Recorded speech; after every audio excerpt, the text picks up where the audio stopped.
Wait lang. Di ba, tayo mga mami, o kung sino man yung nagluluto sa inyong kusina, kapag ito kasi natin, ito ba yung lagi niyong ginagawa? Tapos, isasali natin ito sa ating mga niluluto. Okay, wait lang. Alam naman natin na baka makontaminate itong ating asin. Kaya na-discover ko lang ito. Kaya lang, lalagay ko lang, konti lang. Ganyan.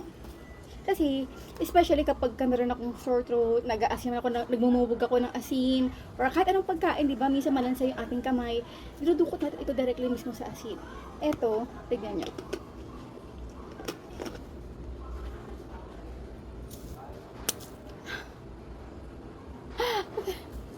Tignan nyo, di ba?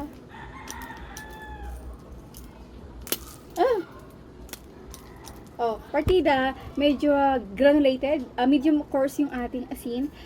Pero kung gusto niyo na mas pino, mas maganda, mas precise, mas consistent yung pagka-abugahan ng ating asin. Parang equivalent lang siya ng mga pinch of salt.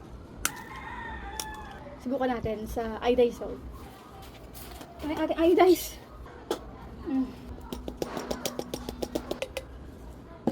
Yan. Hygienic, malinis tignan, at syempre, mas magiging safe tayo. Kaya naman, kung gusto niya magkaroon nito, syempre, ilalagay ko na yung link sa ating comment box section or sa ating basket. Bye!